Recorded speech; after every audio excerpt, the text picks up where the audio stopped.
It took exactly 48 hours for a $500 fine to turn my peaceful neighborhood into a psychological war zone. The notice from the Homeowners Association didn't just demand money. It demanded submission, targeting the one thing I took pride in. But they made a fatal mistake. In their obsession with control, they overlooked a single, glaring loophole hidden deep within their own bylaws. They wanted a perfectly maintained yard, so I gave them exactly what they asked for, by erasing my grass from existence. When the dust settled, the HOA board was staring at a crushing legal nightmare of their own making. How far would you go if a petty neighborhood tyrant tried to bankrupt you over a blade of grass? Whispering Pines was the kind of suburban neighborhood that looked flawless on a real estate brochure. The asphalt was always a deep, freshly sealed black. The street lamps emitted a warm, uniform glow every evening at precisely 7 o'clock, and the front yards looked less like natural earth and more like a collection of perfectly manicured golf greens. For 3 years, it was the sanctuary I needed. After a grueling divorce and a career shift that left me drained, buying this modest, single-story home was my attempt to rebuild a quiet, uncomplicated life. My routine was simple, deliberate, and entirely self-contained. I kept to myself, spent my weekends tending to a small backyard garden, and worked from a home office that overlooked the front driveway. I wasn't looking to make waves, nor was I interested in the local gossip. I just wanted a place where the world couldn't reach me. For a long time, the neighborhood delivered exactly that.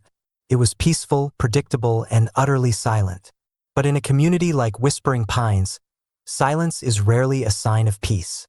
More often, it is a sign of intense, hyper-focused observation.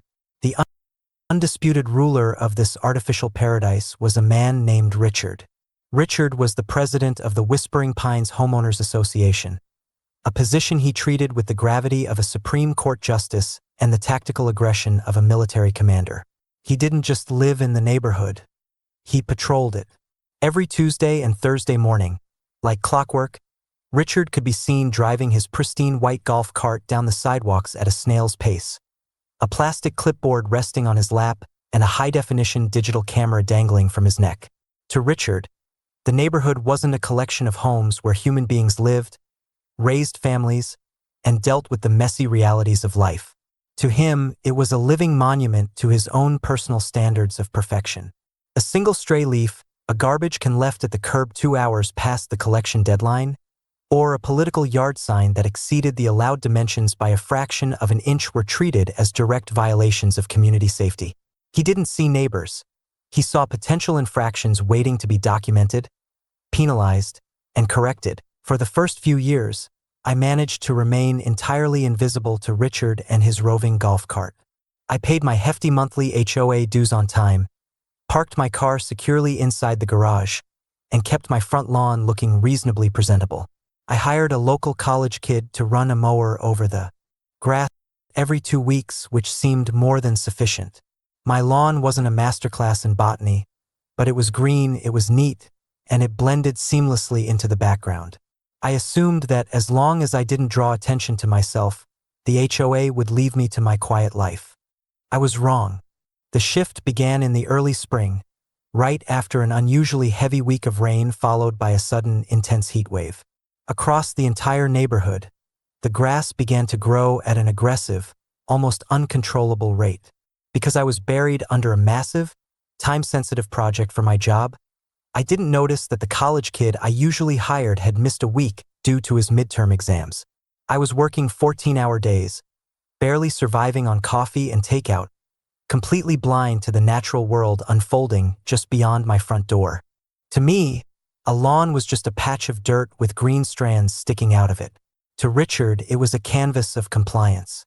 And my canvas was about to become his ultimate target. One evening, as the sun began to dip below the horizon, I finally stepped out onto my front porch to grab a delivery package. The air was warm, and a gentle breeze carried the scent of fresh earth. But as I reached down for the box, a strange flash of light caught my eye from the edge of my driveway. I looked up. There, idling at the curb, was the white golf cart. Richard was sitting rigidly in the driver's seat, his clipboard resting against the steering wheel. He wasn't looking at me. His entire focus was directed through the viewfinder of his camera, which was pointed squarely at the left side of my front yard. The lens zoomed in, a sharp mechanical click echoed through the quiet street, and a bright flash illuminated the deepening shadows. He lowered the camera, scribbled something furiously on his clipboard, and shifted the golf cart into drive, accelerating away without so much as a single glance in my direction. A cold knot of unease formed in my stomach. I walked down the porch steps and stood at the edge of my lawn, looking at it through Richard's eyes for the very first time. To my untrained gaze, it looked entirely normal. But as I looked closer, I saw what he saw. A patch of dandelion weeds had sprouted near the mailbox. The grass near the drainage ditch was perhaps an inch taller than the rest of the yard, uneven and slightly wild from the recent rain. It wasn't an eyesore, but it wasn't perfect. In the world of whispering pines, failing to be perfect was the ultimate sin. I went back inside, trying to shake off the unsettling feeling that a target had just been painted on my back. I had no idea that this single, trivial observation was the catalyst for a campaign of harassment that would completely consume my life, or that the dense, leather-bound book of HOA bylaws sitting in my kitchen cabinet held the secret weapon I would eventually use to tear their entire system apart. The official notice arrived less than 36 hours later. It wasn't a polite reminder or a friendly heads-up from a neighbor. It was a formal, multi-page document delivered via certified mail, housed in a stark white envelope that felt heavy with bureaucratic malice. The letterhead bore the official embossed seal of the Whispering Pines Homeowners Association.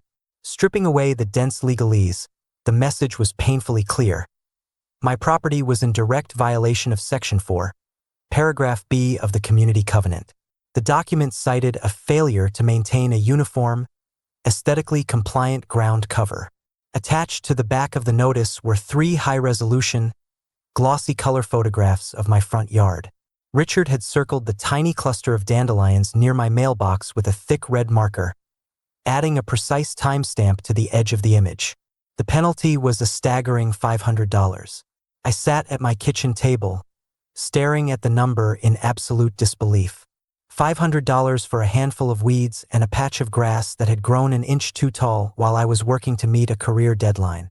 It felt like extortion, a completely disproportionate punishment designed not to encourage compliance, but to inflict financial pain and establish absolute dominance. Determined to handle the situation like a rational adult, I spent the next hour drafting a polite, measured email to the HOA board.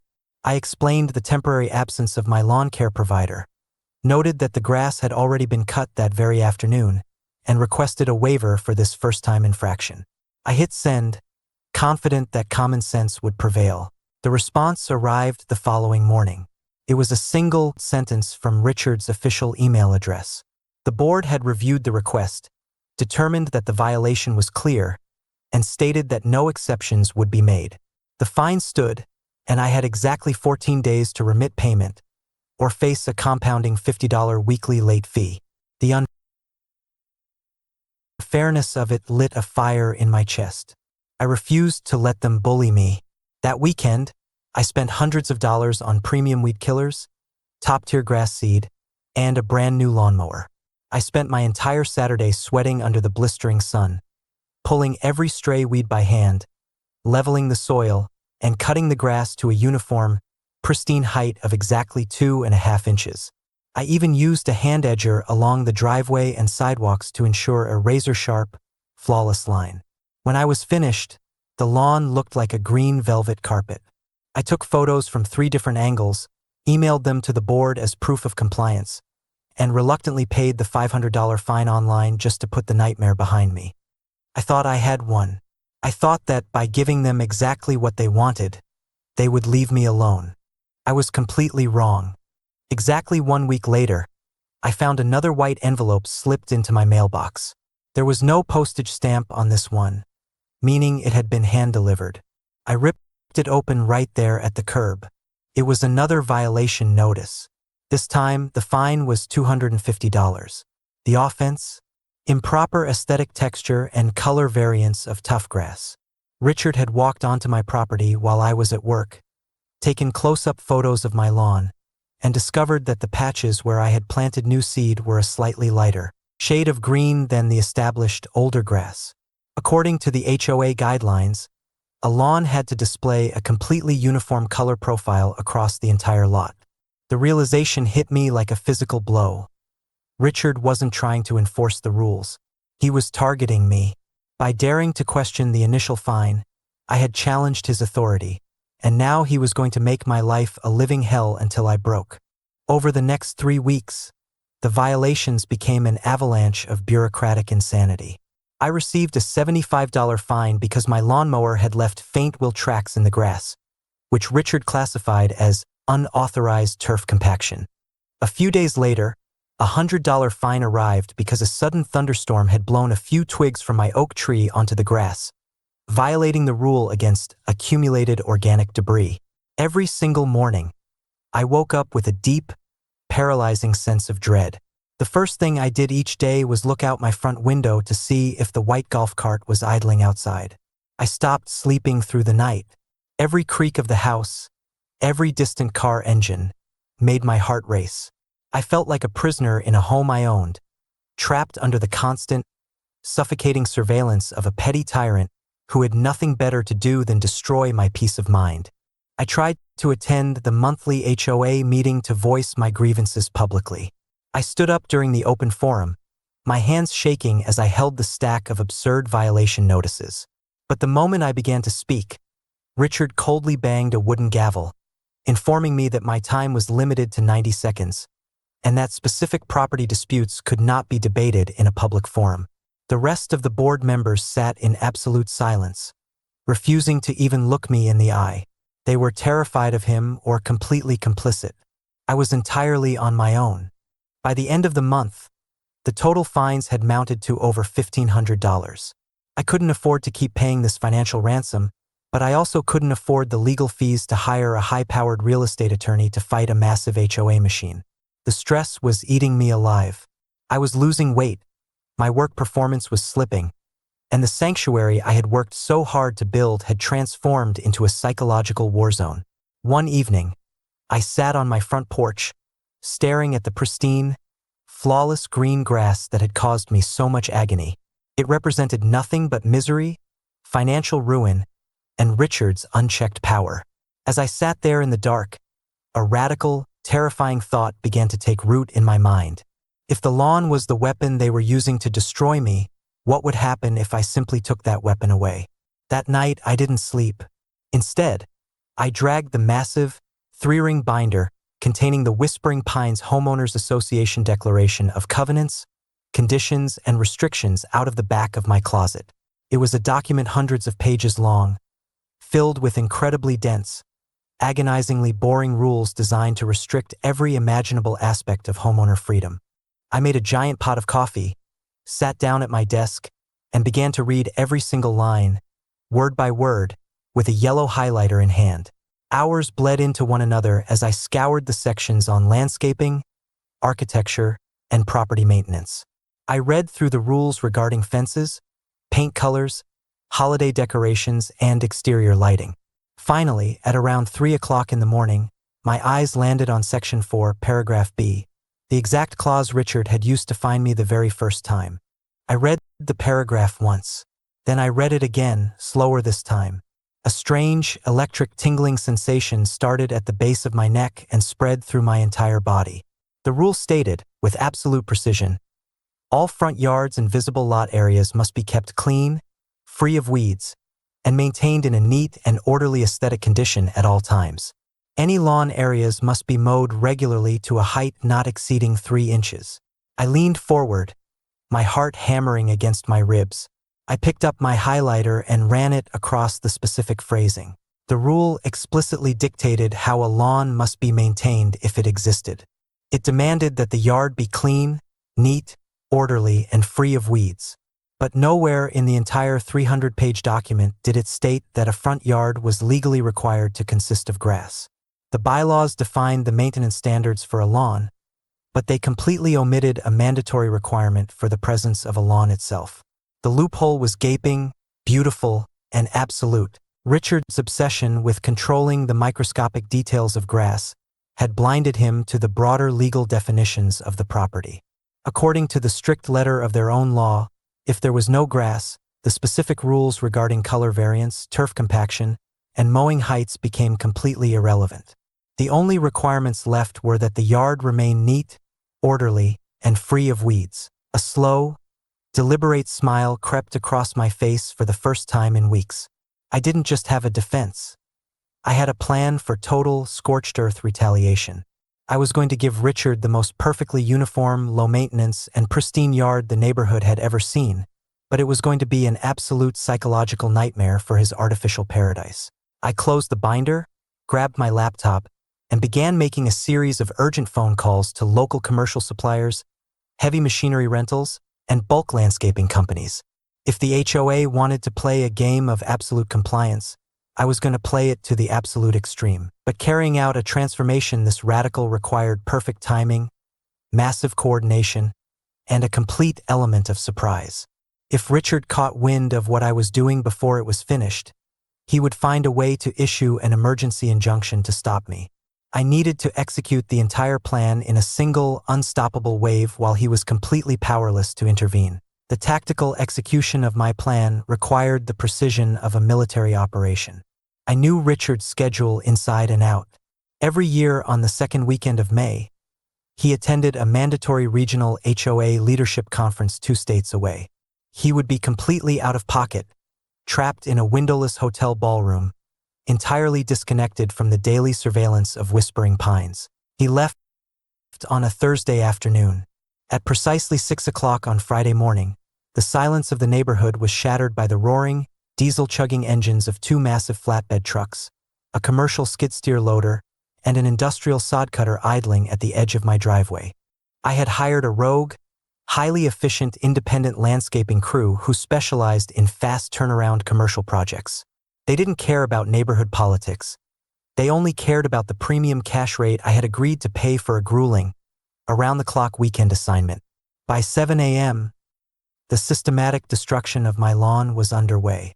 The heavy, vibrating blades of the sod cutter tore into the earth, slicing through the pristine, controversial green tough grass that had caused me so much agony.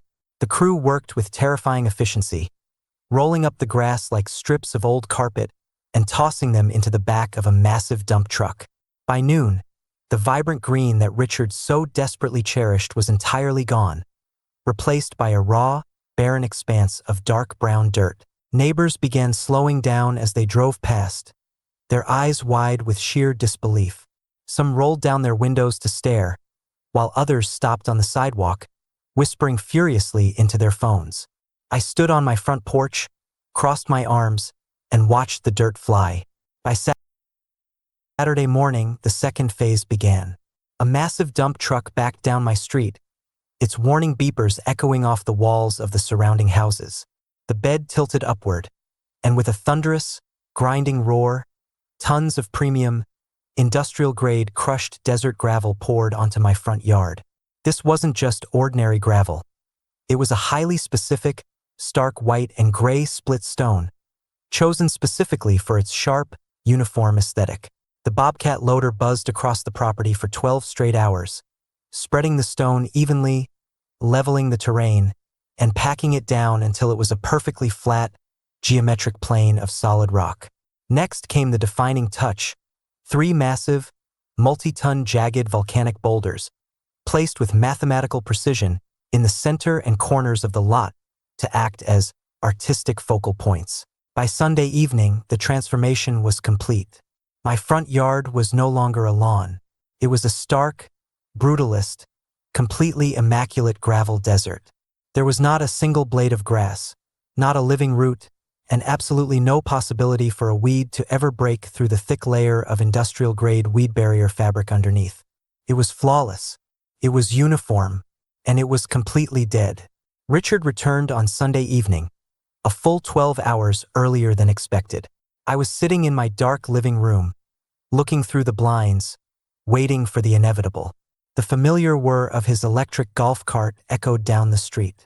As he rounded the corner and my property came into view, the golf cart slammed to a violent, jerky halt. The front tires screeched against the asphalt.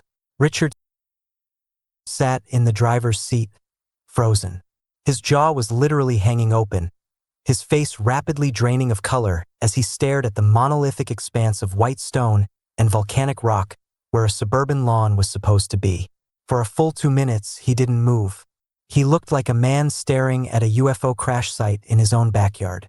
Then the shock morphed into pure, unadulterated rage. He leaped out of the golf cart with an agility I didn't know he possessed. His clipboard clutched so tightly in his fist that his knuckles turned white. He marched up my newly graveled driveway, his heavy boots crunching loudly against the stones, and began slamming his fist against my front door with terrifying force. I opened the door slowly, stepping out onto the porch. Richard was trembling, his face a terrifying shade of crimson, veins bulging aggressively along his neck and forehead.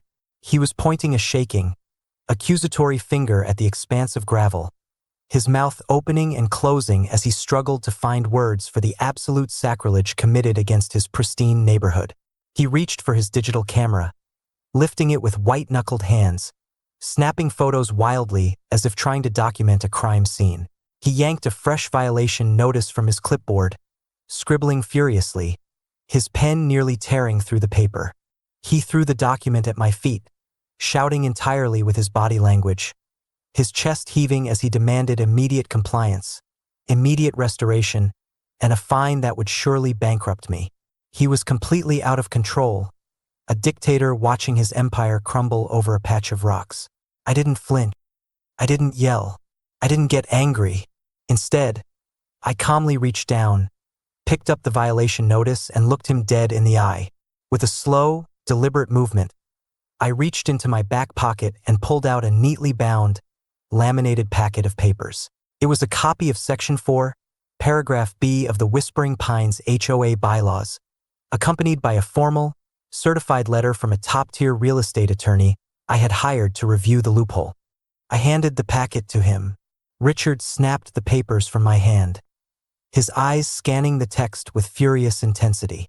He was looking for the clause that would destroy me, the rule that would force me to tear up the gravel and spend thousands of dollars replanting his beloved grass. As his eyes tracked across the highlighted text, his furious expression began to falter.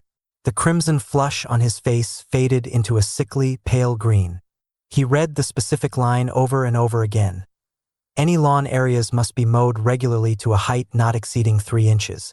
He looked up at me, his eyes wide with a sudden, paralyzing realization. He looked back down at the paper. He looked out at the vast, immaculate desert of white gravel. There was no lawn. Because there was no lawn, there was no violation. The gravel was perfectly clean, completely free of weeds, and maintained in an orderly, geometric condition. It fulfilled every single explicit maintenance requirement in the entire covenant, while rendering every single one of his toughgrass rules completely useless. The legal letter attached to the bylaws made the stakes crystal clear. Any further fines, harassment, or attempts to penalize me for the lack of grass would be met with an immediate, multi-million-dollar federal lawsuit for harassment, breach of covenant, and selective enforcement. The power dynamic shifted instantly, shattering into a million pieces right there on my porch. Richard stood in absolute silence, holding the papers, the crushing weight of total defeat settling over his shoulders. The absolute ruler of Whispering Pines had been completely outmaneuvered, trapped inside a prison of his own meticulous words. He didn't say a word. He couldn't. He turned around, his posture completely broken, and walked slowly back down the driveway, his boots dragging through the pristine gravel. He climbed back into his golf cart and drove away into the twilight, his empire effectively brought to its knees by a single, devastating counter-move. But the psychological warfare was far from over, and the real damage to the HOA was about to echo through the entire community. The transformation of my front yard did more than just break Richard's spirit on that chaotic Sunday evening. It completely fractured the rigid social order of Whispering Pines. Within 48 hours, the stark white gravel desert became a local monument. Neighbors who had spent years hiding behind closed blinds, terrified of receiving a $100 fine for an unedged driveway, began driving by my house at a crawl. They weren't looking with disgust. They were looking with a sense of awe. The Immediate aftermath was a period of tense, icy silence from the HOA board. For 3 weeks, no white envelopes appeared in my mailbox. The compounding late fees vanished from my online portal, wiped clean by an administrative hand that clearly wanted to avoid a massive, precedent-setting lawsuit. Richard's white golf cart still patrolled the streets on Tuesdays and Thursdays, but its route underwent a dramatic change. Whenever he approached my corner, he would take a sharp, abrupt left turn, bypassing my property entirely. He couldn't bear to look at the pristine, zero-maintenance stones that signified his absolute defeat. But the real impact of the gravel loophole was a slow-burning fuse that finally reached the powder keg during the annual community meeting in June. Usually, these meetings were depressing, low-attendance affairs. A dozen intimidated residents would sit in the local community center while Richard stood at a podium, reading off budget spreadsheets and lecturing the room on the aesthetic decline of the neighborhood. But this year was entirely different. The room was packed to absolute capacity. Standing room only. Word of the lawnless loophole had spread through local Facebook groups and neighborhood text chains like wildfire. Richard stood at the podium, looking visibly diminished, his usual booming authority replaced by a nervous, defensive posture. When the floor opened for the resident forum, I didn't even have to stand up. A retired engineer named Thomas, who lived 3 doors down from me, rose to his feet. He held up a thick manila folder.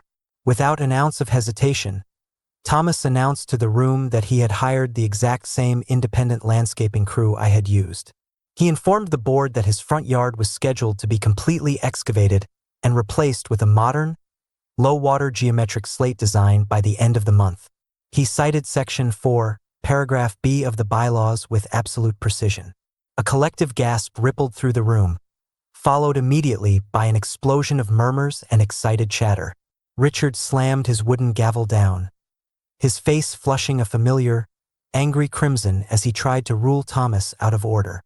But the dam had already burst. Another neighbor stood up, then another. A woman from the back of the room shouted out that she was tired of spending $200 a month on water bills just to keep a useless patch of turf alive under a scorching summer sun.